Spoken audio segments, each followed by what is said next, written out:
Vice Versa 2 vient d'arriver, sans dessus-dessous. 2. Il arrive, c'est la suite de Vice Versa. Presque 10 ans après, me semble-t-il, vu que Vice Versa, premier du nom de Pete Docter, c'est 2015. Tout d'abord, alors, première chose, parlons actualité, le film est un énorme succès. Assez inattendu, je dois dire pour ma part, là en ce moment au box-office, au cinéma, que ce soit en France ou à l'étranger, en sachant que c'est une bénédiction pour Pixar, parce que les derniers films Pixar ont bidé. Il y a Buzz l'éclair qui a été un énorme bide. Moi je l'ai vu, c'était mitigé, vraiment, Buzz l'éclair c'est mitigé, alors que pourtant c'est une suite de Toy Story, enfin, c'est un spin-off de Toy Story, pourtant ça a été un énorme bide, et tous les films récents, élémentaires, c'est pas un énorme succès, pourtant c'était très bien. Alerte Rouge est sorti directement sur Disney+, Lucas directement sur Disney+, Soul directement, donc vraiment, après Covid, Pixar a été bazardé par Disney. C'était très triste de voir ça, vraiment.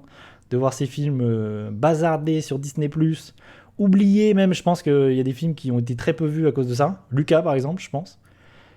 Et c'est dommage parce que c'est des vrais films de cinéma et que c'est... En plus, je trouve, moi, que cette trilogie Lucas, Alerte Rouge et Élémentaire, elle est très chouette. Vraiment, c'est des super films. Je trouve Élémentaire, c'est vraiment très très bien.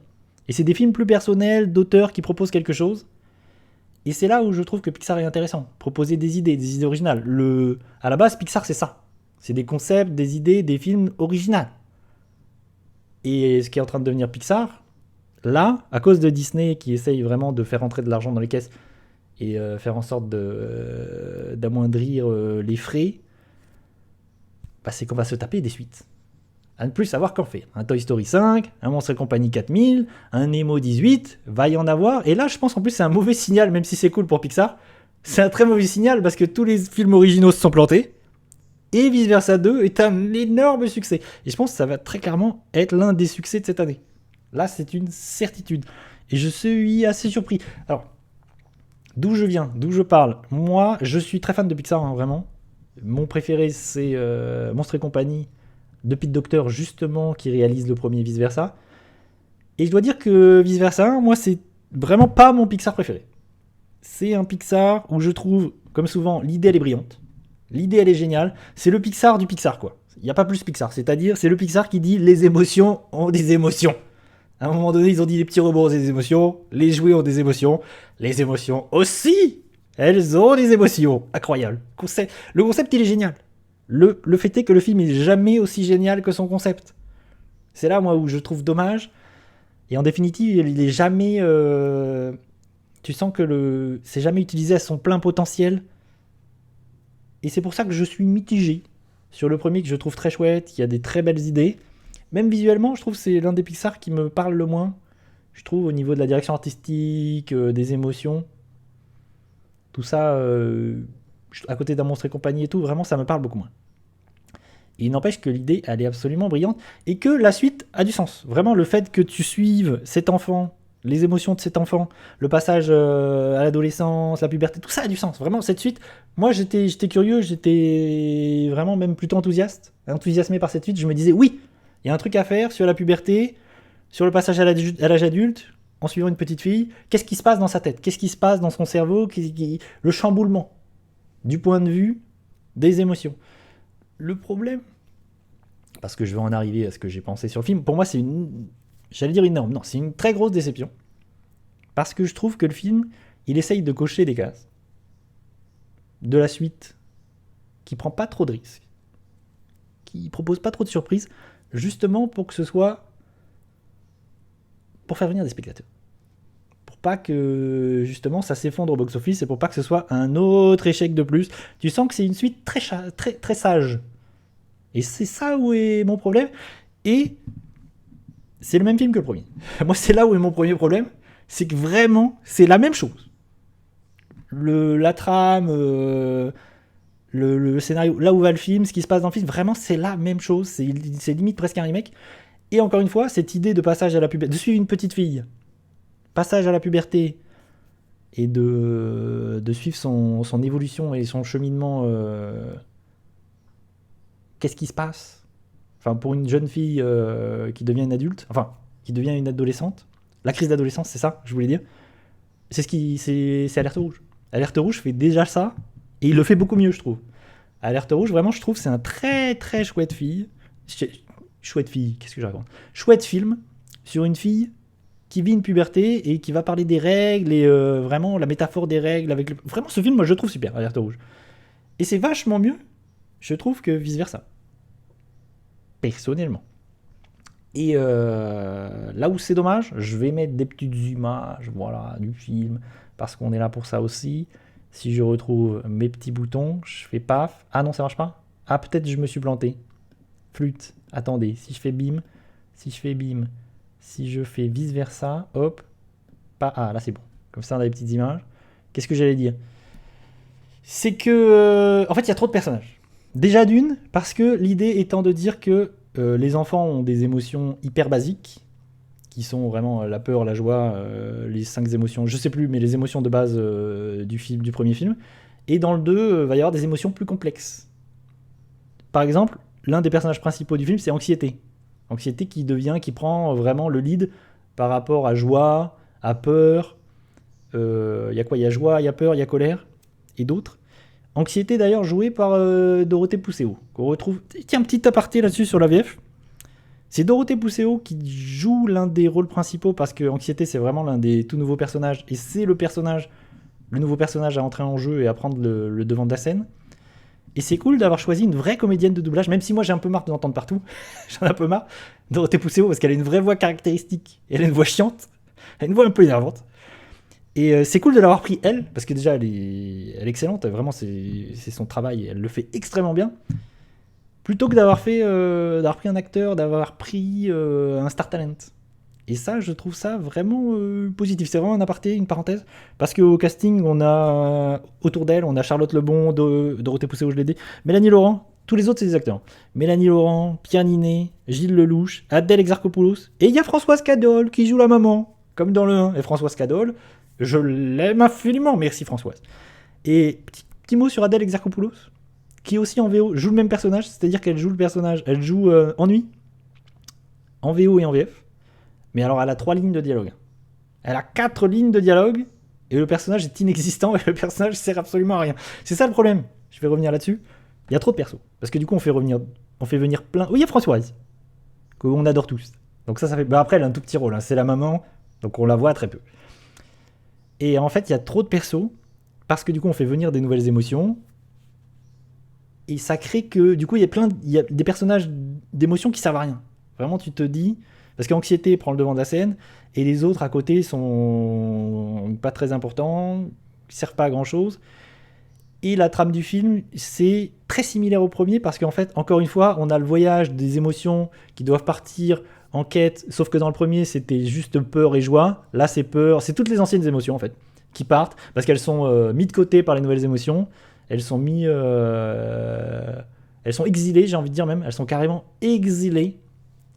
Ça respecte pas les mères, les darons et les darons. Et vraiment c'est le personnage de Riley qui atteint la puberté. C'était la fin, je crois que c'était la toute fin du Vice Versa 1, où tu voyais un écran de warning, puberté, et tu te disais, ah ouais, ça va être chouette. En fait, du coup, il y a des nouvelles émotions qui arrivent, et là où je trouve ça dommage, c'est que, en fait, il aurait été intéressant de voir évoluer les anciennes émotions. Parce que le film, il part du principe que les enfants ont des émotions très basiques. C'est quelqu'un... Quand les enfants sont joyeux, ils sont joyeux à 100%. Quand ils sont tristes à 100%. Et arrivé à la puberté, l'adolescence, en fait, ces émotions deviennent un peu plus complexes et se mitigent un petit peu, quoi.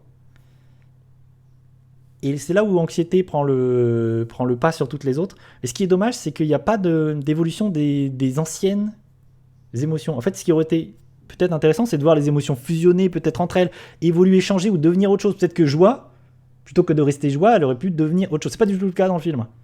Ou peur, elle aurait peut-être pu devenir aussi autre chose. Et c'est pas ce qui se passe dans le film, et toutes ces émotions finalement finissent par cohabiter, et il y en a trop en fait. C'est un peu le bordel dans le film. Et un autre truc qui me chafouine, ça dure quand même 1h30, et en fait il y a 2 films en parallèle. Et comme dans le 1, le film avec les personnages, où en fait c'est Riley qui... Ça se déroule sur un assez court laps de temps, c'est-à-dire un week-end, où elle doit faire un petit week-end de volleyball avec d'autres filles. Et elle rencontre de nouvelles personnes. et elle fait des rencontres, voilà, des filles plus âgées, et elle veut impressionner, voilà, les entraîneurs et les filles plus âgées. Et du coup, on suit la vie de la jeune fille et en même temps toutes les émotions dans sa tête. Et le film est plus. En fait, les vrais personnages principaux, c'est les émotions dans la tête de la jeune fille. Le problème, c'est que du coup, quand tu suis Riley et qu'elle rencontre des nouveaux personnages, machin, tout ça n'est jamais développé en fait. On présente des nouveaux personnages, ça n'a jamais le temps d'être développé parce que le film il n'a pas le temps. Donc tout ça est très superficiel. Vraiment, c'est difficile de faire vivre ces personnages-là parce qu'ils vivent au détriment de toutes les émotions. Et je trouve qu'il y a un truc qui a un peu du mal à cohabiter, un peu du mal à... Vraiment, ça m'a posé un peu problème pendant le film. Je me disais, attends, en fait, on essaie de me présenter des personnages et de me faire croire en Riley, machin, mais on la voit assez peu et on voit très peu les persos et tout ça est très peu développé. C'est un peu dommage. Et encore une fois, ce qui se passe avec les personnages, c'est ce qui s'est passé dans le film 1. Tu vas suivre Joie, Peur et tous les autres qui vont partir, voilà, dans l'esprit de Riley, qui vont devoir revenir. En fait, il y a un truc sur, je crois, l'estime de soi, où en fait, Riley perd un peu l'estime de soi parce qu'il y a Anxiété qui jette l'estime de soi dans le néant. Ils vont partir à sa recherche pour ramener, pour faire en sorte que Riley aille mieux. Et il y a tout un truc. En vrai, vraiment, ça aurait pu être fou. Moi, vraiment, c'était intéressant parce que c'est le passage à l'adolescence où c'est vraiment intéressant, la puberté, tout ça. Vraiment, il y avait quelque chose à faire et je trouve que tout ça est hyper survolé. Et malheureusement, moi, ça me déçoit pas mal.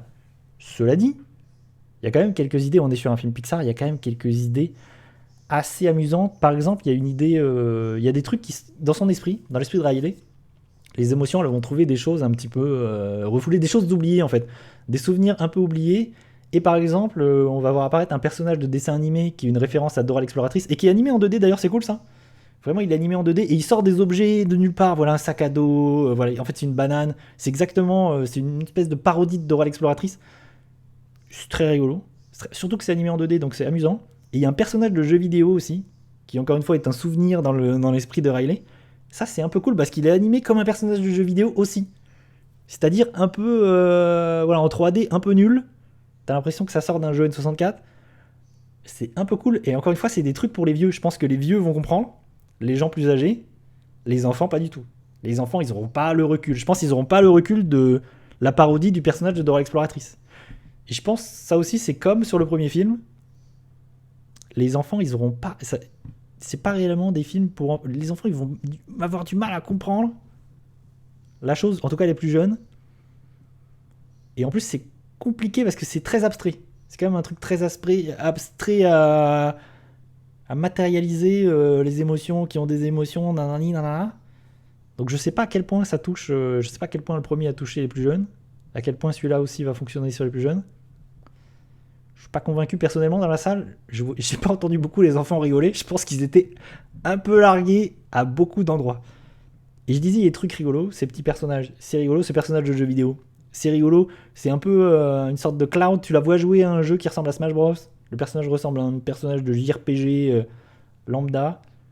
C'est un peu amusant, c'est un peu cool. Et autre chose, je trouve que le film il a du mal à me choper sur l'émotion. Là où dans le premier, même si le premier je l'adore pas, ne serait-ce que la mort de Bing Bong, c'était marquant. La mort de Bing Bong dans le premier, pour ceux qui se souviennent, c'était marquant, c'était émouvant. Et je trouve que là, il n'arrive jamais à retrouver un truc comme ça. Aussi bouleversant. C'est dommage. En vrai, je trouve en tout point que c'est moins bien que le premier. Et que c'est trop proche, en fait. Vraiment, la structure, c'est la même. Donc, c'est là où je vois vraiment une envie de vraiment rester dans des clous, vraiment pour que ça fonctionne, quoi. Pour cocher toutes les cases, pour que ce soit la suite sage, vraiment. Parce que moi, j'ai trouvé ça sympathique. J'ai mis 3 sur 5 en définitive. Je suis assez négatif et assez déçu. Mais le film, il passe bien. Le film, en vrai, il est cool. J'ai mis 3 sur 5, c'est sympa. Mais ça aurait dû être beaucoup mieux. Franchement, c'est... Et moi, ça m'embête de voir Pixar. Franchement, si Pixar fait plus que des suites... Je dis ça alors qu'il y a un film original. Je crois que le prochain film Pixar, c'est un film original. Vraiment, j'ai pas envie de voir que des suites, ça me chagrine. Même si je trouve qu'il y a des suites très cool. Les suites de Toy Story, elles sont très bien. J'aime bien la suite de Nemo. Mais vraiment, pour moi, Pixar, c'est un studio qui propose des idées originales, qui est là vraiment pour proposer des choses nouvelles et des concepts inédits et pour balancer des trucs techniquement. C'est pareil, techniquement, je trouve pas. C'est très beau, c'est du Pixar, mais il n'y a rien qui m'a bouleversifié. Vraiment, Élémentaire, je le trouve 1000 fois mieux visuellement. La direction artistique, je la trouve 1000 fois plus intéressante et aboutie dans Élémentaire. Vraiment, Élémentaire, je trouve, c'est un bien meilleur film. J'ai vraiment 1000 fois plus aimé Élémentaire, alors qu'il a vraiment beaucoup, beaucoup moins bien marché. Ah, il y a un autre truc aussi, c'est la musique. Ah, la musique, parce que l'une des musiques, la musique du premier, je pense que c'est l'un des thèmes les plus marquants de chez Pixar. Et c'était Michael Giacchino sur le premier film. Malheureusement, c'est plus lui sur le second. Et ça, c'est pareil, c'est un truc qui me chagrine un petit peu. C'est un peu dommage parce qu'on retrouve le thème, mais la musique est moins bien. La musique m'a jamais. J'étais content de retrouver le thème et de le réentendre, mais elle m'a jamais transcendé la musique, les nouvelles musiques en tout cas. C'est un peu dommage. Voilà. En définitive, je suis content quand même que ce soit un énorme succès parce que ça remet un petit peu Pixar sur des bons rails. Donc c'est cool. J'espère que si c'est un énorme carton, ça va du coup rassurer Disney. Ils vont peut-être pouvoir retourner sur vraiment des choses intéressantes et arrêter de faire. Parce que vraiment, Toy Story 5, qui a envie de voir Toy Story 5? Le 3, ça aurait dû être la fin déjà, même si j'aime bien le 4. Le 3, c'était une fin parfaite. Le 4, il y a une nouvelle fin. Pourquoi vous rajoutez un 5e épisode? Par pitié. Ça servait à rien. Voilà. En tout cas, c'est un énorme succès. Je pense que on est sur un succès de cette année. Ça va peut-être être le succès de cette année, même s'il y a Mufasa. Je pense que Mufasa, il a son mot à dire, parce que Mufasa étant la préquelle du royaume, il est probable que ça cartonne pas mal aussi Mufasa chez Disney cette année. Il y a peut-être quelque chose qui peut se passer. Voilà, moi je suis déçu, mais peut-être que vous serez ambiancé. J'ose espérer. Voilà, j'ose espérer que Pixar nous ambiance encore dans les années à venir. Merci Pixar.